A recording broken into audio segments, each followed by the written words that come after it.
পাশে মানুষের সাথে আমরা আছি এই বাংলাতে। আপনারা দেখছেন সংবাদ শিরোনাম। দেখলেন তো অনেক কিছু, এবার দেখুন নতুন কিছু। বক্রেশ্বরের অক্ষয় বটতলা সেজে উঠেছে সাজো সাজো রবে। শুক্লপক্ষের ষষ্ঠী তিথিকে জামাই ষষ্ঠী হিসেবে পালন করা হয়। এই দিনটিকে অনেকে অরণ্য ষষ্ঠীও বলে থাকেন।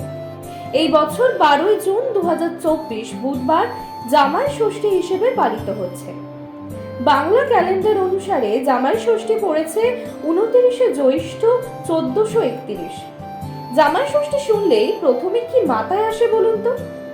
মিষ্টির হাড়ি, হাতে ফিনফিনে সাদা মসলিনের পাঞ্জাবি আর মাল কোচা মারা ধুতিতে শ্বশুর ঘর আলো করা জামাই বাবাজি। পঞ্চব্যঞ্জনে সাজানো জামাইয়ের পাত, আম, কাঁঠাল, লিচু, ইলিশের পেটি কিংবা কচি পাঁঠার মাংস সহযোগে ভুড়ি ভোজ, কি তাই তো? তাছাড়া জামাইকে পাখা দিয়ে হাওয়া আর শান্তির জলের ছিটা দেওয়া, মা ষষ্ঠীর আশীর্বাদ বলে জামাইয়ের হাতে হলুদ মাখানো সুতো পরিয়ে দেওয়া, এসব তো আছেই।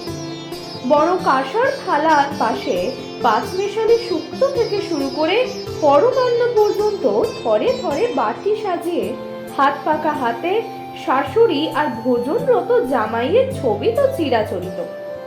শুক্লপক্ষের ষষ্ঠী তিথিকে জামাই ষষ্ঠী হিসেবে পালন করা হয়। জামাইয়ের মাথায় ধান দুর্ব দিয়ে আশীর্বাদ করেন শাশুড়ি মা।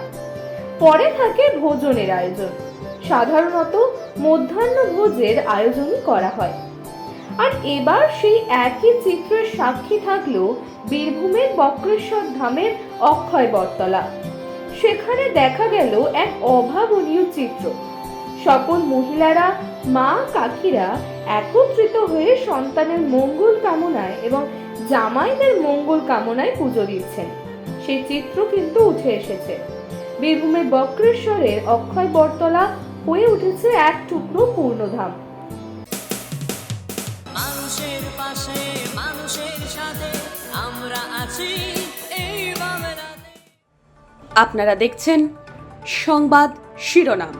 দেখলেন তো অনেক কিছু, এবার দেখুন নতুন কিছু।